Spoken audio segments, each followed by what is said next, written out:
Hello everyone and welcome back to the Little Quilter. Today we are going to be reviewing the Sparrow quilt. So I've got the beautiful quilt hung behind me. Obviously you guys can't see all of it, it's just a part of it, but a lot of the fun bird designs can be seen on here as well, or at least a few of them. So let's go ahead and jump into this quilt. I have got the pattern here. This is the pen and paper pattern design Sparrows, and this is what the design looked like here. If you guys want to see me going through how I pieced this, not in like super detail, but at least showing you guys kind of some of the pitfalls and things that I ran into, then check those videos out. Otherwise, this is what my quilt looked like. I will say that one of the things I noticed was I did not end up following this design pattern exactly. Mainly that's just because I wasn't paying as close attention to the direction. So if you want it to look exactly like this, then make sure that you pay attention and you can see some of the videos where I talk about that. Otherwise, I really think that it doesn't matter on this quilt. If you pick out whatever colors you have, if you just want to buy just the pattern, I think that this quilt design would look great with any colors on it. You could do all solid colors, maybe all solid and one different color bird. You could do patterned or fabric that would look beautiful, maybe fabric that's got birds in it already, or maybe a more floral look to it. So I do think this pattern is just one that's really easy to adapt and also incredibly beginner friendly in my opinion, just because the birds are really large and it just gives you a nice easy sewing space, right? So you're not doing teeny tiny piecing. You know, the hardest part is really the little eyeballs here. Otherwise, everything on the quilt is really large, and whenever you're a beginner quilter, it's just nice. Or if you're just looking for something that's real easy and fun and pretty quick to put together, then this is definitely a great pattern for that.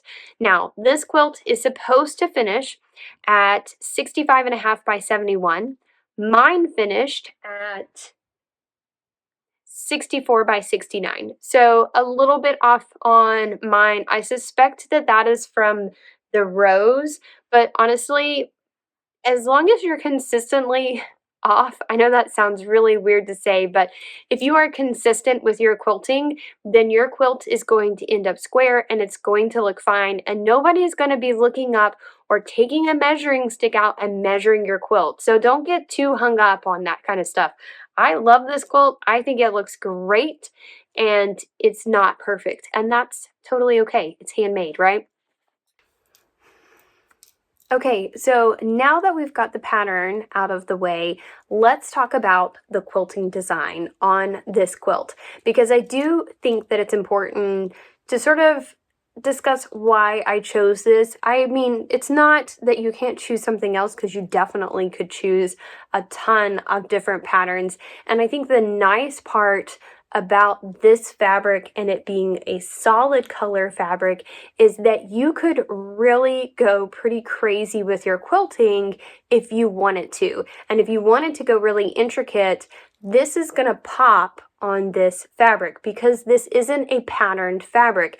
Therefore, your quilting is going to show a lot more. Now, for some people, that might be a little bit more distressing because you're going, oh my gosh, my thread, all my mess ups are going to show. But remember that as long as you are trying to quilt something, you know, fairly consistently throughout the quilt, it is not going to be that noticeable. I am sure that there are areas on this quilt, especially along the background pattern, because I've done this sort of more modern take, right? So it's a little bit more, it's just this linear zigzag pattern throughout. There are definitely areas on here where it's not perfectly straight, or maybe one is a little bit thinner or thicker than the other one, but you get the overall texture and nobody's looking that closely at the quilt, especially when it's laid out. They're just looking at the overall texture and picture. So don't be afraid to go either way when you have a background or a quilt like this that is only solid colors, right? Now, I chose to do a very modern background. Part of that is because I wanted a background that was going to be real light and airy, okay? The red sampler quilt background that I did was very thick, very densely quilted, but that was definitely made to be on a bed, not made to be drug around the house. This quilt is going to go to a little family, a small little girl, and my hope is that this is going to be a quilt that they're going to pull up to watch movies, that she's going to drag around the house to make a fort with. And so I wanted it to be more light and airy than really densely quilted, so that it was a really heavy blanket. And that's part of the reason why I chose it. I also just thought personally that I really liked that more modern design in a very modern quilt, and it just kind of helped the sparrows to sort of pop out at you as it zigzagged across the quilt, right? Now, the next part that I did was a lot more free motion quilting on the birds themselves. And the fun part about this quilt is that every bird is different on this quilt. There are no repeats. So like on the legendary quilt, I repeated based on the fabric, and this time around I did not. So every single bird is different, and for a kid, I think that's really, really fun. It's something that they can sort of look at and explore and see the different textures for every single bird. Over time, maybe pick out their favorite bird. So I really liked that. It was a struggle, I'm not gonna lie, especially when I got into the third row. I think the third row was when my quilting machine broke. It was just a very struggle row. But it was a lot of fun to explore that creativity in a small area. Again, I think that this quilt is really nice for beginners and for beginner free motion quilters, because you have a very defined space to quilt in, and that defined space of those birds allows you to not have to create a large picture. You can just create in a small window. And I do think that it is easier, especially in the beginning or even as you get into stuff, to kind of fit different designs into one box and use that to bounce off of other designs and kind of end up where you want to be, rather than just having this big open canvas and going, oh my gosh, what do I put in this canvas, right? So I really like that. So the next part that I think is kind of interesting, still going on with the quilting, is that the background is super modern. I feel like the design of the quilt is really modern. It is traditionally pieced, but just sort of the solid colors and the look of it to me seems a lot more modern. It seems like it would fit in a mid-century modern bedroom versus, and not that it couldn't fit in a traditional bedroom. I mean, that's the great thing about quilts, right? But for me, the feel was more modern based on this. And the fun part is that when you get into these birds, a lot of the birds have feathers. And I feel like feathers are a more traditional, rather than doing it, really geometric. So it was kind of this nice juxtaposition of all of this very modern, very hard-edged lines, and then putting next to it all of these really free-flowing feathers and curves and shapes. So one of the rules that I kind of followed with the quilt, and I did break it in a couple of places, was to try and maintain an alternation between the birds. So if we look here on this bird, I have got these sort of straight lines up here in the head. There are some semblances of feathers, right? So I've got the little circle, almost like the little, like the bunting, that's what it's called. So it's got the little bunting happening here. And then the next one here has got a lot of feathers to it. So I did feathers across the top, which I really loved. I've got the sort of paisley echoed here. And then there is straight line quilting on the bottom, but the top has a lot of feathers. And then the same here if I pull, so this is that straight line. If we come over here, I've got the sort of feathers up top and these feathers down below, right? So my primary goal, trying to keep it sort of alternating between a very straight line quilting and then putting in those curves and those feathers, because I also didn't want it to just become like every single bird just had feathers on it. I felt like that was maybe too many feathers or just too on point for a sparrow quilt. So I was happy to sort of change it a little bit as I went through quilting it. Now there are a few spots on here where, you know, I did like on this one where I did straight line quilting here, I did straight line quilting up here, but here I did a row of feathers, and on this one I just did some curves. So this was my more modern take, and this is going to be my more traditional feather take here, okay? All right, the next part I wanted to talk about was the border fabric here. So as you can see, and again, this is why solid colors are just going to help your quilting pop. You can see how easy it is to see the quilting that I've done on here versus some of the other quilts that I've tried to show you guys on here. When they have a lot of fabric and a lot of colors to them, it does make it really hard to really show you all the actual quilting. This time around, I feel like this is coming up really well on camera, and hopefully it translates onto the actual video that way. But what I was saying is I've got my sort of modern quilting here of that zigzag fabric, and I really thought for a long time on what to do on this border, and I considered doing more feathers, you know, a similar border to the one that I did on the red sampler, which was like that little teardrop vine, because that had sort of those curved, thinking that I should go, you know, curved on the birds, straight line quilting on the side, and then curved in the border.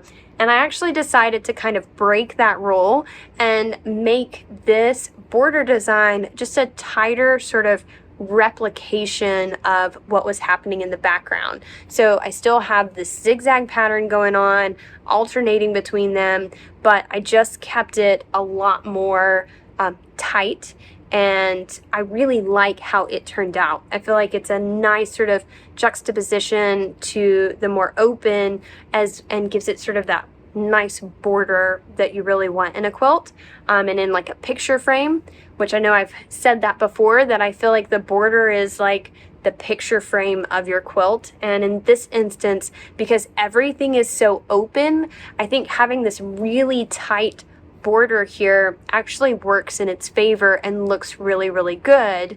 I don't know that that would show up as well if I had done really intense quilting here in the center and done really intense quilting here. I think they would just sort of mesh together too much. So taking something that was really wide here, again for the purpose of being a lighter quilt that you can carry around, but then taking these borders and making them really small, it just works really well for this.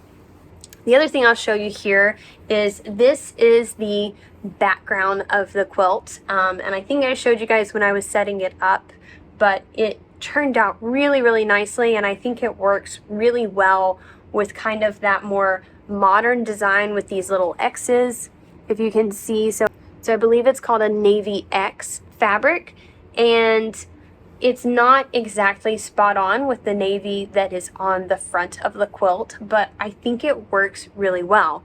I also found, I couldn't remember if the binding here was actually the binding or if it was just leftover fabric from the birds, but it was, I do believe it was binding, and I think that worked really well because I almost considered using the extra backing fabric that I have, because I have quite a bit of it. I almost used it as the border, and I'm very, very glad that I didn't and that I was able to find this red. I think that that just really pops along this border and gives it a really bright and fun color. All right, so the last thing that I'm going to talk about here is the thread colors that I used, and I did kind of sort of think for a while on what I wanted to do. Because I knew I wanted the background to be more open and definitely not the focus of the quilt, I chose to do a matching background color. So the matching background is navy, and it worked beautifully.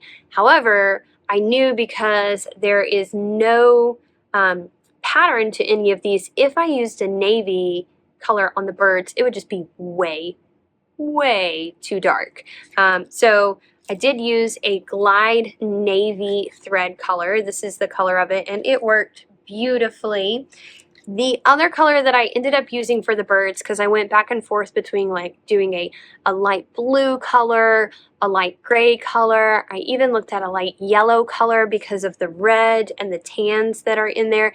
And I ended up deciding I just felt like, because there was a lot of blue, there's this teal color and this sort of tan color, that a gray color worked really well. And I do think it worked well for the bird, for the red part of the bird.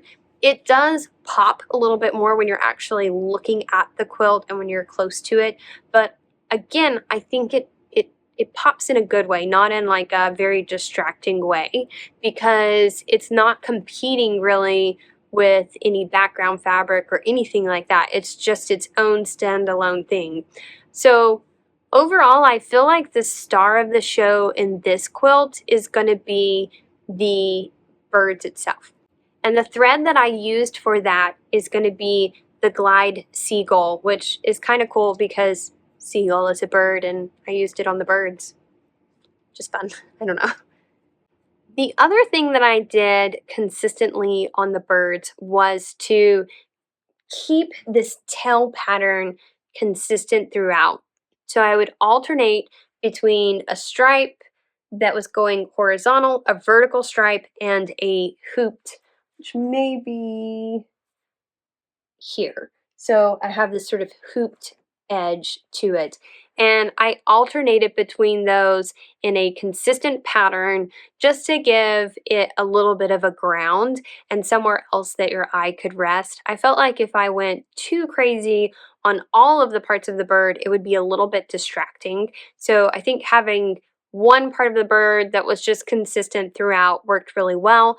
And I don't feel like the feathers were necessary, the tail feathers were like such a large portion. I feel like when most of us look at these birds, we look at the body of the fabric. And so spending a ton of time designing and making this unique for every single bird, personally, I feel like would be a little bit of a waste. Now, are there really cool things that I think you could do in that space? Definitely. And if you've got the interest in doing it, then I would say go for it. You could make every single bird totally 100% completely different.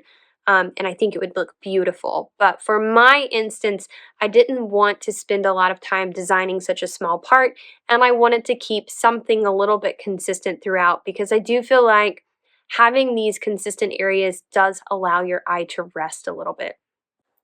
So the last part that I want to talk about is just the overall feel of the quilt. And I think that it is really, really fun, and I'm very happy with how it turned out. The overall takeaway and sort of the thing that I notice on this quilt is really just the birds, and mainly the body of the birds. So the big portion right here, when I lay it out, that's what my eye is drawn to. And all of the different birds on there is really fun to look at. I think the background kind of does its job perfectly, helps you to rest your eye, helps you to sort of move between them in a non-jarring fashion and a non-overpowering fashion. So I am really happy with how it turned out. So that is all that I have got for you guys today. I hope that you all enjoyed watching this quilt come together, and I hope to see you all next time on the Little Quilter. Have a wonderful day. Don't forget to give me a like, thumbs up, subscribe, all of the YouTube things, and we'll see you all next time. Thanks.